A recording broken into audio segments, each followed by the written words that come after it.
উত্তর ত্রিপুরা জেলার এসএফআই এর ধর্মনগর মহকুমার সম্পাদক অমরজিৎ দেব 1 বছরের মাথায় ফের বড় আর্থিক ক্ষতির মুখে পড়েছেন।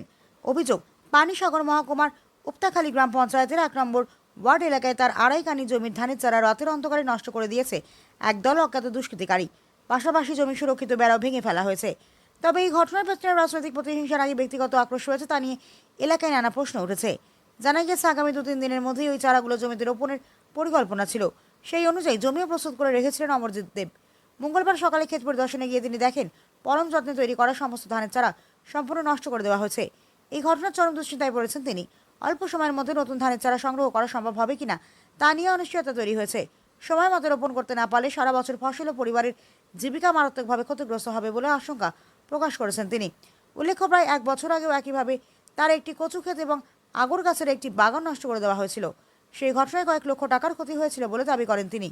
এদিকে ফের একই ধরনের ঘটনার জেরে উত্তরখালী এলাকায় তীব্র ক্ষোভ চাঞ্চল্যের সৃষ্টি হয়েছে। খবর পেয়ে স্থানীয় কৃষক ও সহকর্মীরা ঘটনাস্থলে পৌঁছন। ঘটনার সুষ্ঠু তদন্ত করে দোষীদের দ্রুত শনাক্ত দৃষ্টান্তমূলক শাস্তির দাবি জানিয়েছে ভুক্তভোগী পরিবার। পানিসাগর প্রতিনিধির রিপোর্ট, প্রতিদিন ত্রিপুরা। আমার নাম অমরজিৎ দেব, এসএফআই ধর্মনগর মহকুমার সম্পাদক। গতকাল রাতে কিছু দুষ্কৃতিকারীরা আমার আড়াইকানি জায়গার আলি বিস্তার নষ্ট করে দেয়। আমার ক্ষেত প্রস্তুত ছিল লাগানির আর 1-2 দিন সামনে। এই আমার অনেক টাকা আলিটা নষ্ট করে দেয়। আমার ধান ক্ষেতটা লাগানোর সময় হয়ে গেছিল।